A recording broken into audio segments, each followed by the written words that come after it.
The story begins in a tense standoff where a diner is completely surrounded by heavily armed SWAT teams. Inside, a group of criminals holds hostages, with one of them, a bald and imposing man, threatening to detonate a bomb if the police try to move in.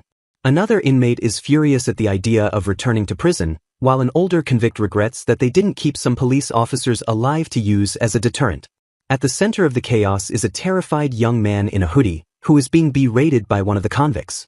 He seems paralyzed by fear, vowing internally to take the police down with him in a final, massive explosion. Suddenly, the scene shifts to the young man's shocked face, as if waking from a nightmare, and then to the perspective of a newborn baby. He finds himself in a strange room with two unfamiliar people, a man and a woman, who appear to be his new parents, leaving him utterly bewildered about his new reality.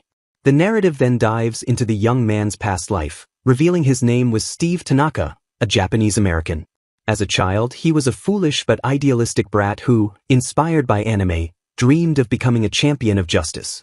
However, his reality was harsh as he was bullied at school, with one tormentor racially abusing him. Steve recalls the crushing realization that he was powerless against the serious violence from his school's football team. He understood that all the times he had previously acted like a hero and gotten away with it were only due to the influence his parents held. This setback ingrained a deep fear of the strong and a tendency to run from his problems. He attempted to join the police academy but quickly dropped out, unable to handle the harsh training. Subsequently, he failed at numerous jobs, often quitting because of overbearing bosses. By the age of 26, his family had lost all patience and cut him off, leaving him as a habitual dine-and-dash offender in a pathetic state.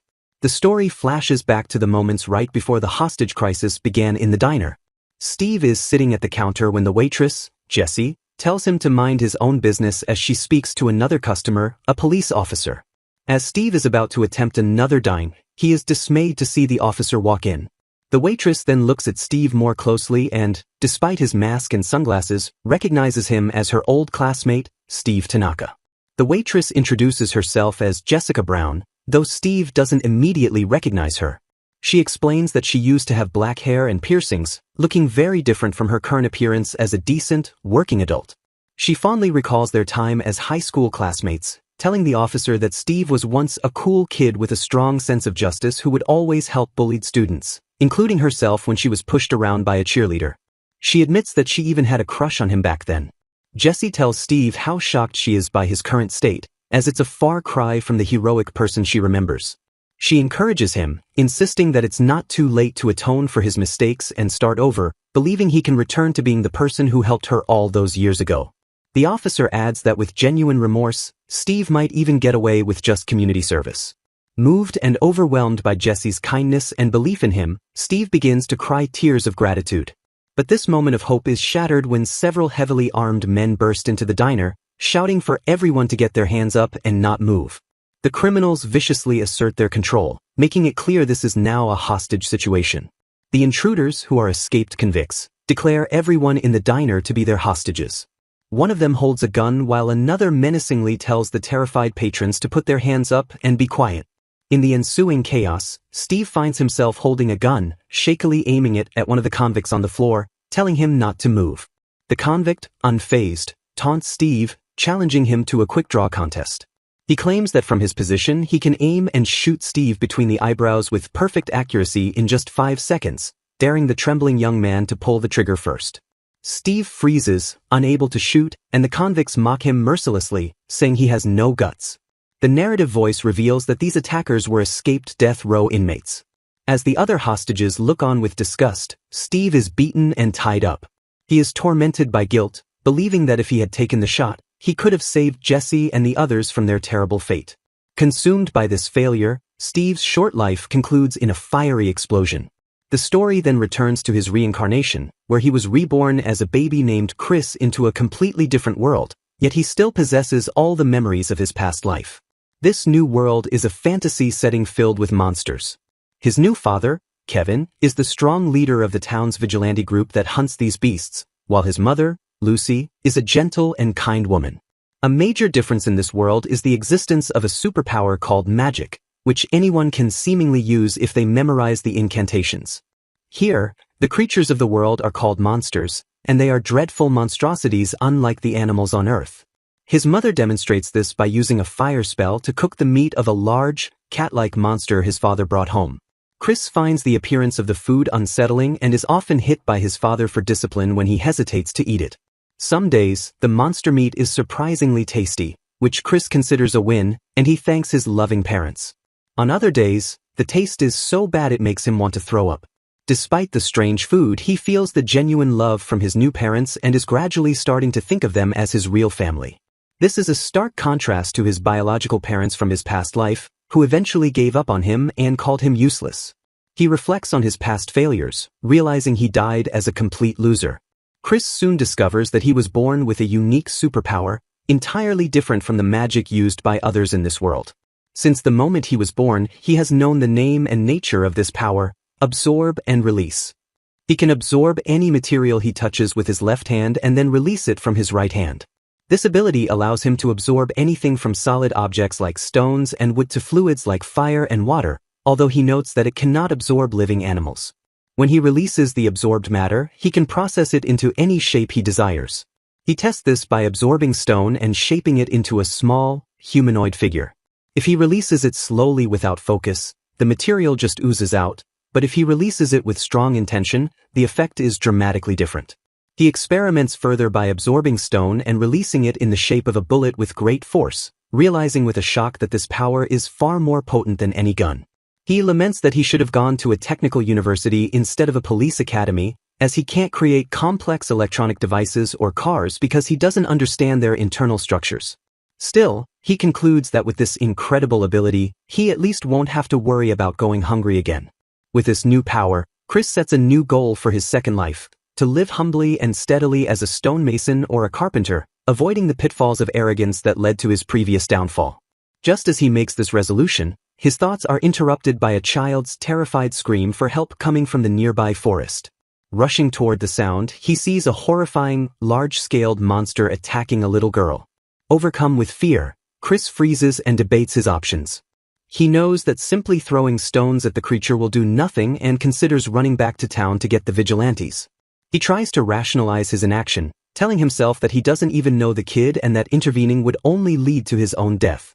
Just as he is about to abandon her, he and the terrified girl lock eyes. The girl's screaming stops, and Chris fears that she will shout out to him, exposing his location to the monster. Instead of crying for help, the little girl, even in her own predicament, recognizes the danger he is in and silently gestures for him to stay hidden and run, worried that the tree she is hiding behind won't last long. Chris is stunned by her selflessness. He feels a wave of shame, realizing he was about to abandon such a good kid while she was worried about him.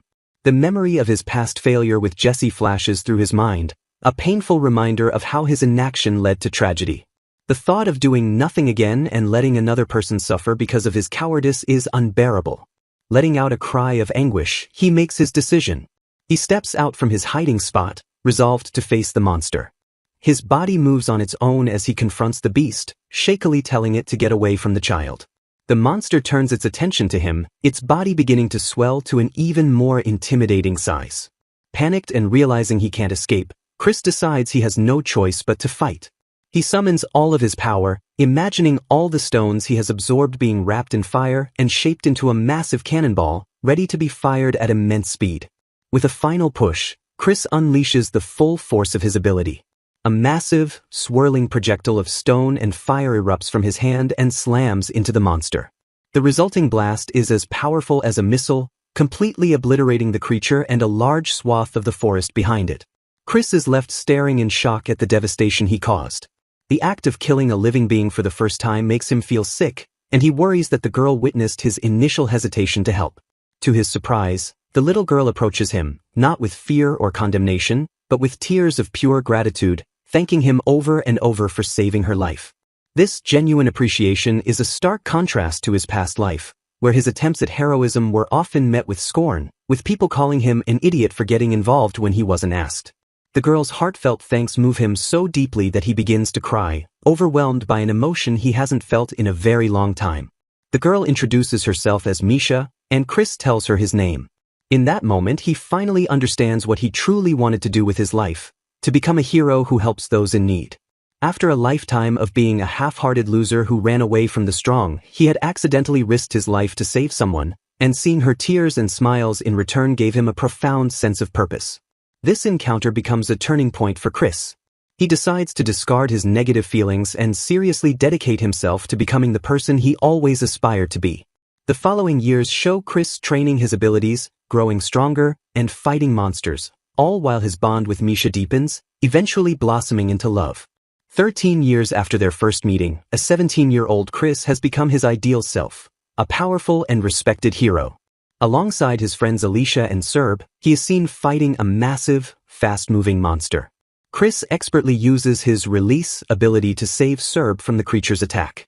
They easily defeat a formidable earth lizard that both the local vigilante group and the Adventurers Guild had given up on, earning him the admiration of the townspeople who hail him as a hero. His companions are in awe of his power, believing him to be a genius of magic who can cast large-scale spells without any incantation, something normally considered impossible. Chris knows the truth is that his power is a unique ability, not magic, and feels the pressure of this heroic image society has placed upon him. The only person who knows about his past weaknesses is Misha. He accepts a new request for aid, partly because refusing would damage his reputation, but mostly because he knows that Misha looks the happiest when he does something heroic and cool. As Chris and his friends are leaving for the mission, they spot a column of smoke rising in the distance, coming from the direction of their town. They rush back to find a scene of utter devastation. The town has been destroyed, and its people, both young and old, have been slaughtered. Chris is horrified, unable to comprehend how bandits could be capable of wiping out a town of 5,000 people. They find a lone survivor, who tells them that a small group of only about 10 thugs attacked the town. He explains that these weren't ordinary bandits. They wielded strange, fire-breathing weapons that could shoot powerful fireballs without any incantation, something he had never seen before. Alicia speculates they might be legendary relics from the Age of the Gods, extremely rare magical weapons.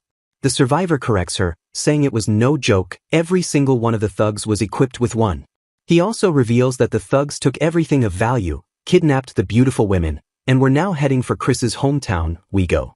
A wave of dread washes over Chris as he realizes his own town, his parents, and Misha are the next targets. Finding all the horses at the stable killed, he breaks into a desperate run, praying that his loved ones are safe. He arrives to find his worst fears realized. Wego is in flames, a mirror of the town he just left. Wandering through the carnage, he finds the bodies of his beloved parents, murdered in the streets. Desperate, he searches for Misha, clinging to the hope that because the bandits kidnap young women, she might still be alive. Hearing a noise from a nearby building, he races toward it, vowing to protect her. As he gets closer, he overhears the thugs callously discussing how they killed their merchandise, because she fought back. Using his absorb ability, Chris smashes through the wall, only to be met with the most devastating sight of his life. Misha lies dead on the floor, her body brutalized. The thugs, seeing his tears, laugh at his pain and open fire. In an instant, Chris's grief turns to pure rage. He erects a wall of stone to block the bullets and then unleashes a barrage of high-speed, shotgun-like pellets, dismembering his attackers. He then unleashes a final, devastating release of power, annihilating all the remaining thugs in a dark, swirling vortex of destruction. Kneeling over Misha's lifeless body, Chris is consumed by guilt. He blames himself, believing that if he hadn't gotten carried away playing the hero for another town, he would have been there to protect her. He remembers her telling him that her treasure was a simple hairband he had given her, and the weight of his failure crushes him. He realizes that in his quest to become strong and act like a hero, he had gotten full of himself and failed to protect the most important person in his life. He apologizes to Misha and to Jesse, feeling that he has failed them all once again. He confronts the last surviving thug, who begs for his life and reveals that their boss is a man called the Gunmaker, who provided them with the powerful weapons. The thug shows Chris a distinct mark on the weapon. In a flood of memories, Chris recognizes the mark and the criminals. He recalls seeing their faces and profiles on the news in his previous life. They are the same death row inmates from the diner: Arthur Branch, the cult leader; Smith Spring, the Gunmaker; Theo Gracia, the bomber; Donnie White, the white supremacist militia leader; Jeff Fisher, the cannibal chef; and Teddy Angelo, the serial killer. The horrifying truth dawns on him. The explosion at the diner that triggered his reincarnation also brought America's most notorious criminals into this new world with him.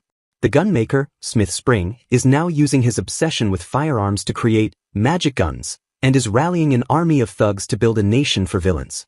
He also learns that another inmate, the serial killer Teddy Angelo, has been reincarnated with the ability to control monsters, which explains the goblin attack on the gunmaker's fortress.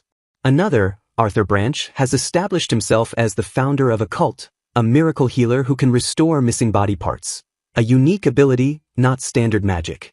Chris realizes that all the explosion victims have likely been reborn here with unique abilities. It all comes back to his past life, to the moment in the diner when he hesitated to point the gun. He concludes that it is all his fault. He now understands what he must do. It's too late to save Misha, but he can take responsibility for what he has unleashed upon this world. Just like in the diner, he is the only one who can stop them, as he possesses the same kind of unique power.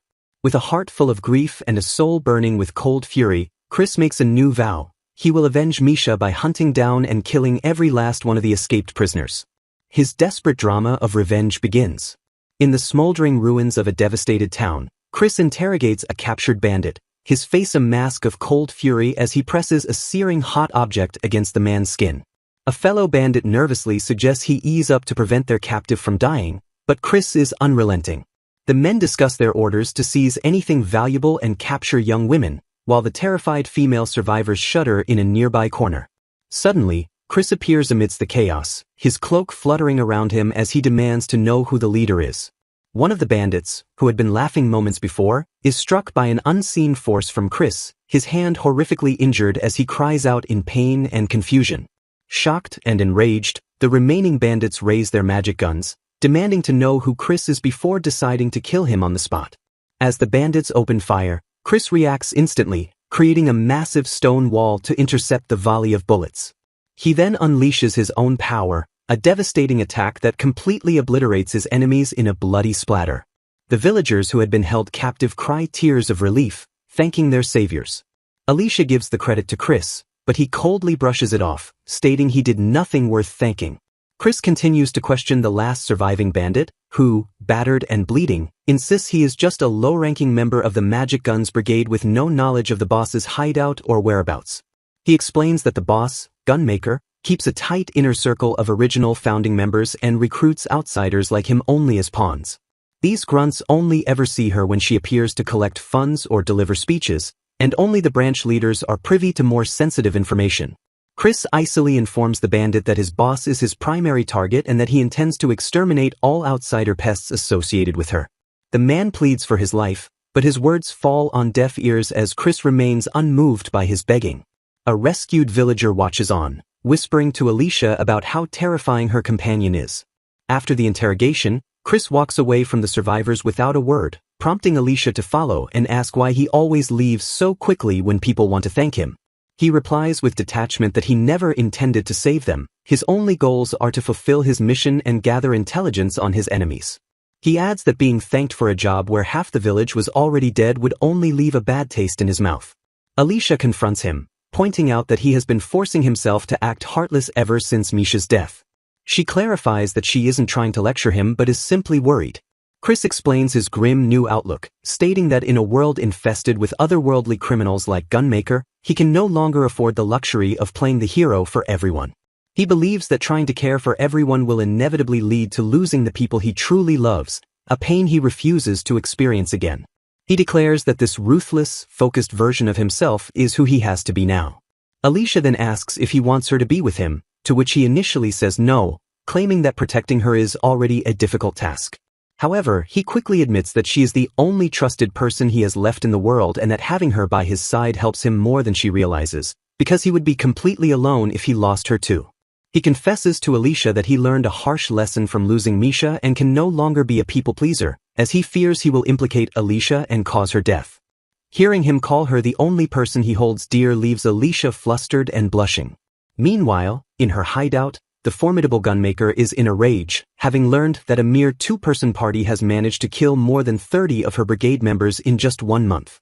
Gunmaker's underlings speculate about the powerful culprits, wondering if they are high-profile mages or special-class adventurers from a large nation.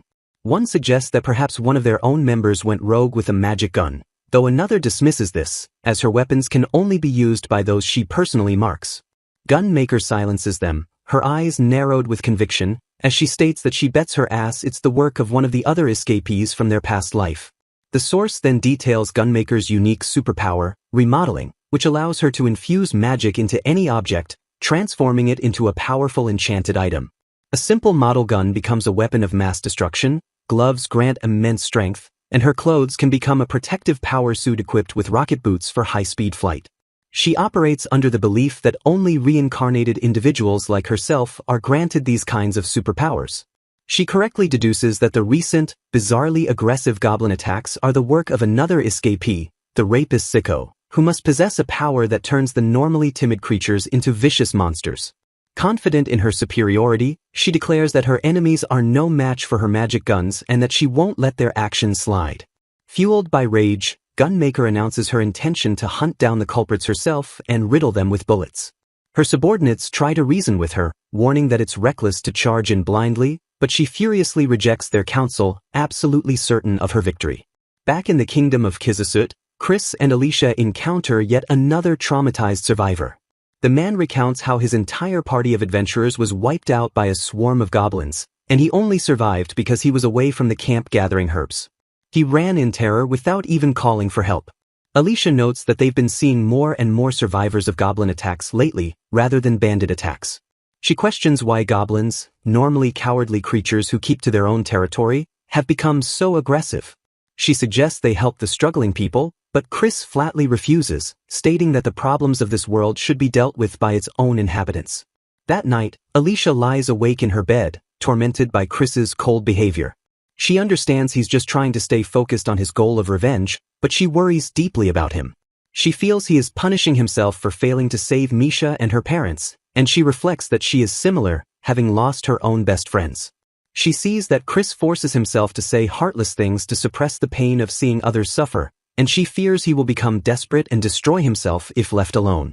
Determined to help, she gets out of bed, believing she must be the one to provide him with emotional support and bring him back to the person he used to be before he throws his life away. As Chris sleeps, he cries and whispers Misha's name, and Alicia watches over him with a look of pained resolve. Later, she cries alone, berating herself for being worse than trash. She admits that she's only telling herself her actions are for Chris's sake when in reality, she wants to use his grief to take Misha's place in his heart. The next day, Chris informs Alicia that they are infiltrating a large bandit hideout with around 50 members. He explains that he has gathered intel on the layout and that while half the members can't use magic guns, the 30 core members who can are still a major threat. He once again tries to sideline her, telling her to stay back and act as a lookout while he handles the raid himself.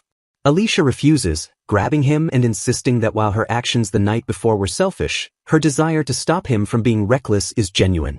In that moment, a hidden sniper targets Alicia, but Chris instantly reacts, using his power to block the shot and save her life. The survivor from earlier, who they saved again, reveals that his village was attacked by a massive goblin horde.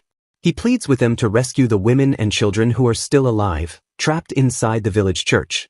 Alicia insists they must save the children immediately, but Chris argues that their plate is already full dealing with the bandits. Chris tells her to stop, claiming he lacks the capacity to focus on anything beyond his revenge and keeping her safe. Alicia angrily confronts him, accusing him of only pretending to be heartless because he's terrified of losing someone important to him again. She tells him he's weighed down by guilt over Misha's death and the fear of messing up again, asking if he truly thinks Misha would want him to punish himself this way. Chris yells at her to shut up, but her words hit their mark. He breaks down, screaming in frustration that he thought he could do things right this time but has failed again, losing the person he held dear for a second time because he tried to be a hero. Alicia comforts the weeping Chris, telling him there is nothing wrong with being afraid of repeating the same mistakes. Taking the initiative, she declares that she will handle the goblin horde while he focuses on the bandits, asserting that her skills as an adventurer are top tier. Before Chris can protest, she dashes toward the besieged village, calling out that they can regroup it there and later. She resolves to save the villagers to ease Chris's mental burden and prove that she is an asset, not a liability to be protected. Alicia arrives to find a horrifying scene. A massive horde of thousands of goblins who are systematically torturing and killing the villagers in the most brutal ways. Realizing she is vastly outnumbered, her first instinct is to retreat and get help. But the sounds of the villagers' screams stop her in her tracks. She cannot bring herself to abandon them. Her body moving on its own, She leaps into the fray, yelling at the monsters to stop bullying the weak. She begins a desperate battle, using her Wind Cutter spell to deflect projectiles and her Firebomb spell to attack, all while slashing with her sword to hold off the swarm, a fighting style that quickly exhausts her mana and energy.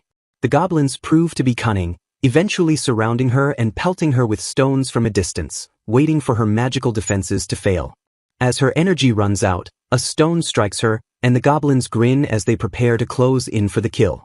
Just as all seems lost, a massive wall of stone erupts from the ground, shielding her from the attack. Chris has arrived, apologizing for letting her go alone. He uses his Absorb ability to create a giant pit, trapping the entire goblin horde, and then annihilates them with a single, powerful release. With the goblins defeated, the survivors are safe. Chris notices the heart-shaped marks on the goblins, confirming their link to the lonely heart killer. Alicia, bleeding from her eyes and nose due to magical overexertion, apologizes, admitting his words about Misha's ghost had caused her to push herself too far. Chris, in turn, apologizes for his harshness, admitting he knew she was only trying to help.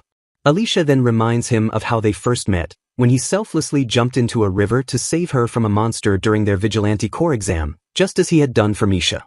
She tells him that both she and Misha fell in love with him for that very reason, because he is someone who will risk his life to save others, and begs him to stay that person. From the branches of a nearby tree, a lone goblin scout with the same heart markings watches them, its vision blurry. The perspective shifts to its master, the reincarnated serial killer Teddy Angelo, the lonely heart killer. He has witnessed the battle and recognizes Chris's ability as a superpower from another world, marking him as another escapee. He vows to get payback on Gunmaker's forces for harming his goblin children. The story shifts to the perspective of the serial killer, Teddy Angelo, who narrates the details of his unique ability, called Queen Bee.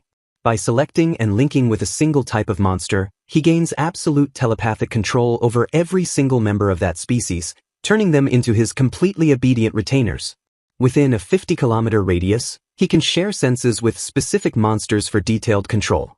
Furthermore, he can directly touch his retainers to genetically modify them, giving them enhancements like wings or increased muscle mass, after which they can no longer change. Teddy reflects on his initial disappointment with his power upon being reincarnated, as it only works on monsters, not humans, meaning he couldn't use it to create a race of women who would love only him. He had all but forgotten about this ability until he was cornered by pursuers who were threatening him with extreme violence. Desperate, he called out for any nearby monsters to come to him. The story then flashes back to his previous life, where a group of people discuss his horrific crimes.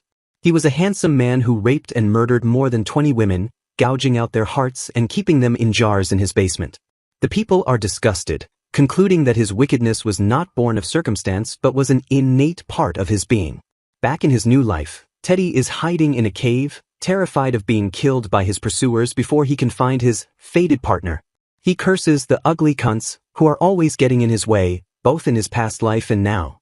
He laments that he is in a dull mountain with no decent monsters to use his power on. As his enemies close in, shouting threats, he becomes desperate. It is then that he stumbles upon a group of goblins, creatures he knows to be spineless monsters that typically avoid humans. Seeing them as useless but left with no other option, he targets the goblins with his Queen Bee ability. With a maniacal laugh, Teddy successfully activates his power, instantly gaining control over the entire goblin species. He muses that if he had found a more noble species like dragons, he could have ruled the world. Yet, he is pleasantly surprised to find that even with weak creatures like goblins, his ability is powerful enough to topple a country. He begins to see the goblins, now extensions of his will, as somewhat cute. With his newfound army, Teddy formulates a plan. He recognizes that he must be cautious of other reincarnators with special skills, namely Gunmaker and Mr. Rock Missile, who he identifies as Chris and Alicia. He decides to gather thousands of goblins from across the continent to build an army strong enough to eventually kill them. For now, he will let his enemies wear each other down while he gathers information and strength. The scene shifts back to Chris and Alicia, who are observing a bandit hideout. Chris identifies two of the bandits, one with an eye patch and another with a mohawk, as the leaders. He devises a plan to capture them alive to get information about the main hideout. Alicia asks to participate in the operation, and Chris agrees, calling her his partner, which causes her to blush happily. Inside the hideout, a leader named Manoa tells her subordinates to be on high alert, as she knows their enemies are coming. One of the other leaders, a man with a mohawk named Mojito, expresses his fear of an attacker with unknown powers, but Manoa chastises him for ruining everyone's morale. Manoa asserts that their strength comes from the magical accessories their boss, Gunmaker, made for them, and that letting the boss fight an unknown enemy could get her killed.